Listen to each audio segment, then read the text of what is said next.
Boa noite, amigos do Apelão. Boa noite àqueles que estão dando seu tempo para me ouvir.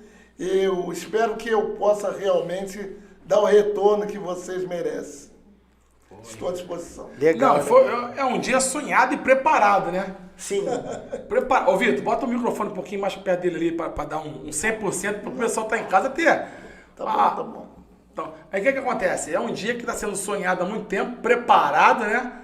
Falei, bom, quando a gente tiver afiado, a gente vai começar a trazer essa galera que, enfim, mete gol de tudo quanto é jeito. A bola tá sempre dentro da rede quando fala né, desse naipe de pessoas a serem entrevistadas. E assim, eu tô já aqui, eu vou ficar igual a ele também no dia da Heloísa, porque é muito, muito próximo, né? Eu sou meu criança, é amigo do meu pai e o samba também faz parte muito aqui da minha casa, porque desde cedo o senhor e outros nomes, né?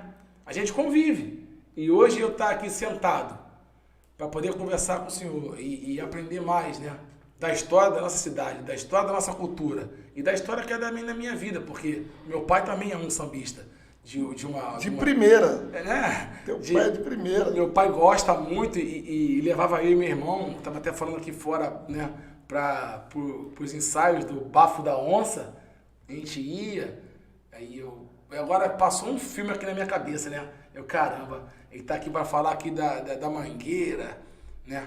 Da história do samba, e eu me lembrando do meu pai aqui de criança, mas é isso aí, eu queria que o senhor me contasse um pouco, né? Um pouco do seu começo, um pouco dessa sua história de Mangueira.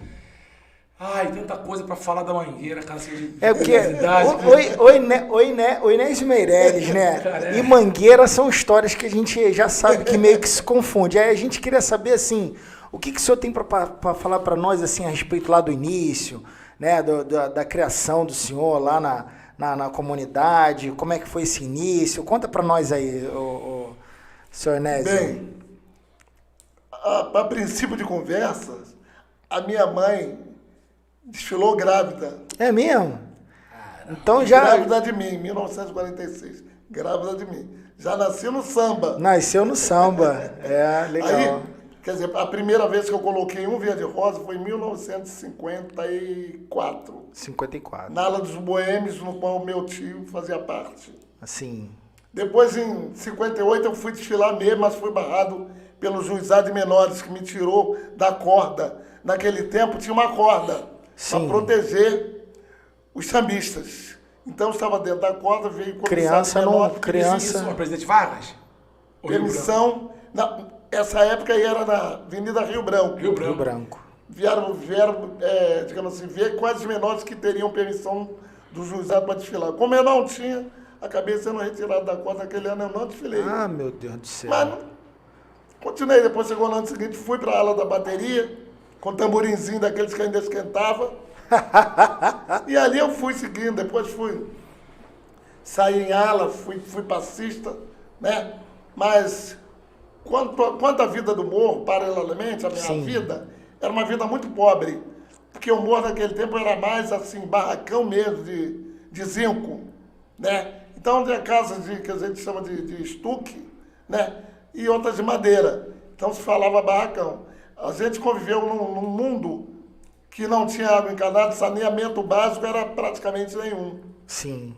Né? Convivia com aquelas, digamos assim, aqueles bichinhos.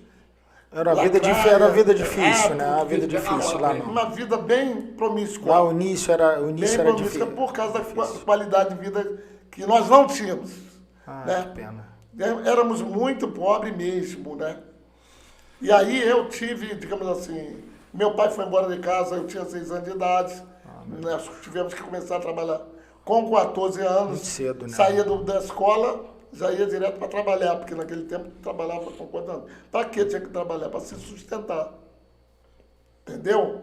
Então eu e meus irmãos todos crescemos assim. Mas nós não tivemos geladeira em casa, não tivemos televisão, né? A água tinha que pegar na bica, porque não tinha água dentro de casa. O banheiro tinha que ser na rua. Isso aí está até num livro meu, Mangueira, no tempo da minha avó.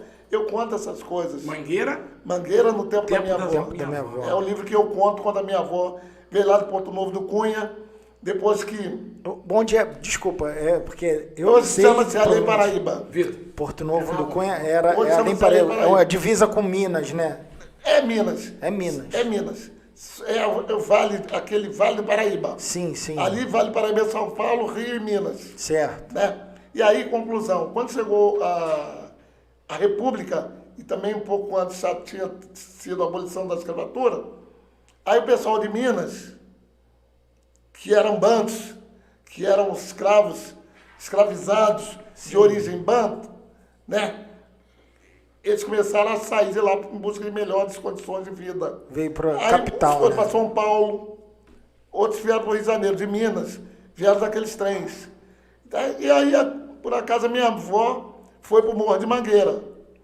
Mas se você juntar tudo na escola de samba, o mesmo pessoal da Portela, o mesmo pessoal do Império também veio de lá. Sim. Tudo de uma origem só. O senhor falou agora desse nome, né? Eu vou até voltar aqui, mas o senhor falou um negócio que eu tenho curiosidade. Lá no Império, você falou do Império agora, tem eu não lembro a época do ano que é, mas tem um momento lá que tem um samba, que é um samba muito próximo a um... Se eu estiver falando besteira, você me corrige. Então, não é nem um tipo o jogo da Portela. Ainda é mais... É Majaí. característico com a cultura africana. Eu lembro que eu estava passando em Madureira, num dia, eu não lembro qual foi o dia, e eu vi essa até porque as roupas também, né? Essa festa cultural que tem na frente do Império. E quando o senhor falou agora desse pessoal que é derivado, né? Descendentes desses escravos. de Minas. É isso que acontece no Império, uma vez no mês, eu não sei se é uma vez, eu não sei. Zongo. Mas a pessoa me falou um outro nome, eu queria lembrar um Não, nome. você quer falar que é sambu, é isso? Não lembro. Porque é zongo, não tem. É. O Império Serrano, a característica do Império Serrano, tá lá fora, ainda tem lá a casa É do do lado de zongo. fora. A casa do zongo hoje tá lá no Império Isso Serrano. tem também na Tinha Mangueira? capoeira, tinha tudo. O zongo tinha na Mangueira. Porque eu vejo as pessoas vestidas, né? Tinha, Era mas um agora não tem mais. ritual, praticamente. Não tem mais, mas tinha, era ritual mesmo. Mas no Império tem, que eu vejo. Império tem. Inclusive, uma senhora que foi muito famosa no Império Serrano, chamada Dona Maria Rezadeira, que fundou o mais famoso jongo do Império, que o filho era o Darcy do Jongo. Ela morou na Mangueira antes de ir para a Serrinha. Darcy foi professor na UFRJ, acho. Chegou a dar Oi? aula. Darcy do Jongo chegou a dar aula na UFRJ. Chegou a dar aula, palestra. Mas essa parte na Mangueira não floresceu. Não deu continuidade. Entendi. Não deu continuidade. Mas tinha na Mangueira, inclusive, o pessoal mesmo o cara que foi, digamos assim, presidente da Portela, o primeiro presidente da Portela, da criação da Portela, ia para Mangueira por causa do jongo. Quer dizer, porque sempre houve a interação, a cultura negra, a cultura afro-brasileira ou afrodescendente, ela é assim, há sempre a interação. Sempre um grupo sai de um lugar E Para vai ir vai visitar para o outro. outro, Há né? uma troca. Isso aí se reflete até nas escolas de samba. Sim. Você vê que hoje as escolas de samba, você vê uma vai na outra, faz aquela confraternização, né? Então é isso que acontecia. Aí, isso é muito legal, porque eu lembro que meu pai, né? Meu pai saiu daqui andando, né? Pra Cavalcante. Cavalcante é um outro bairro aqui no Rio de Janeiro, que o Rio de Janeiro hoje, quem sabe, o Rio de Janeiro ele é dividido. O Rio de Janeiro, ele é... Como é que eu vou te dizer? Delimitado, né? Por poderes paralelos. E aí você acaba vendo, eu falava assim, as pessoas questionavam meu pai, né? Pô, você vai andando pra Cavalcante, sabe que lá é outro grupo que tem lá. Aí você anda pra Pilares, você anda pro Meyer. Meu pai sai andando. Aí meu pai falava assim, eu sou do samba. É verdade. Aonde eu vou, eu sou bem recebido porque eu sei chegar e sei sair.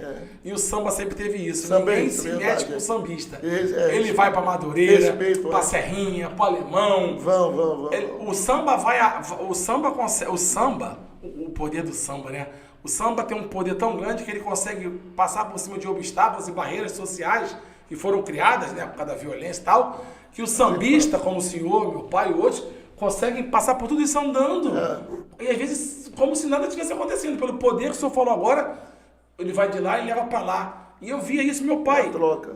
Cara, como o samba é precioso nisso, né, cara? Até o samba consegue fazer com que a cidade Porque as pessoas têm medo de andar de um bairro pro outro, porque um bairro de um... Você não sabe o que vai acontecer. Não sabe o que vai acontecer. Mas o sambista, ele fala, eu não tô indo de um bairro pro outro, eu tô indo meu pai lá tá indo por em cima da hora. Eu tô indo por em cima da hora e de lá eu vou sair e vou pra Portela.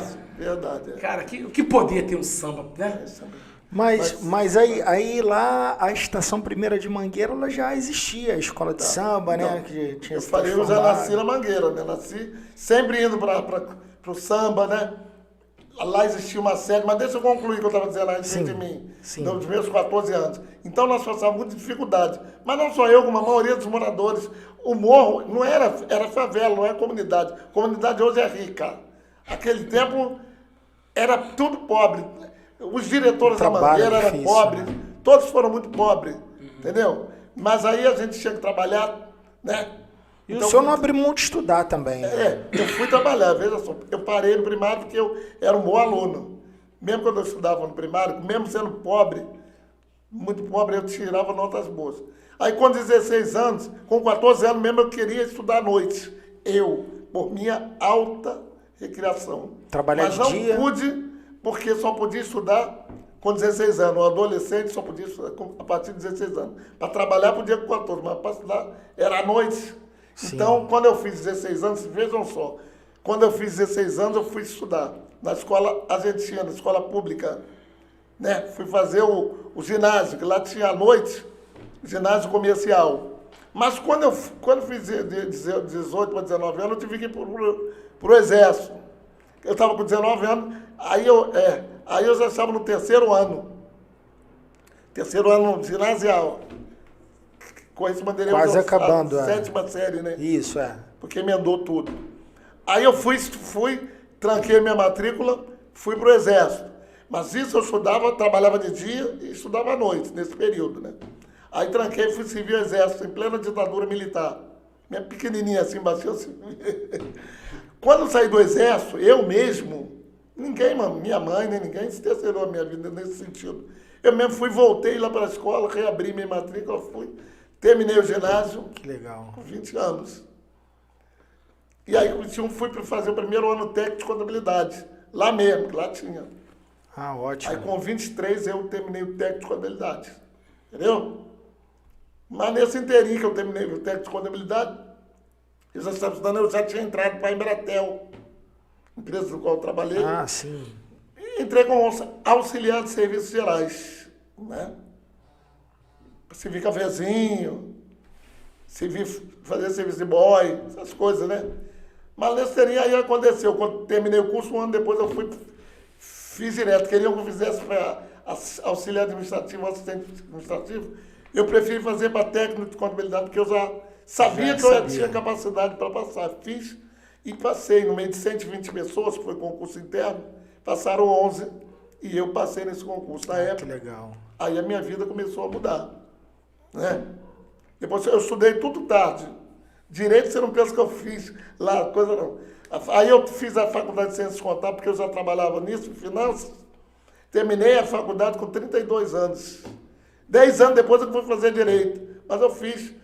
Aí tinha feito pós-graduação, fiz concurso para o Senac, dei aula no Senac. Eu estava na Portela, num festival de chopp da Portela. Já estava separado. Quando eu cheguei de lá, que terminou, vim 6 horas da manhã para casa, vinha dirigindo, que eu tinha Fusca naquela época. O Fusca todo, muita gente teve. E cheguei em casa cheio de cerveja, cheio de chopp. E me lembrei que fui deitar, tomar banho para deitar, e me lembrei que tinha um concurso. Ai, meu Deus do céu, agora o que eu vou fazer? Não, eu vou assim mesmo. Fui, já tinha bebido tudo e acabei. Foi lá no Senac, ali na 24 de maio. Cheguei lá, já tinha começado a prova, mas deixaram fazer. Aí eu fiz a prova, passei, aí ingressei no quadro de docentes do Senac.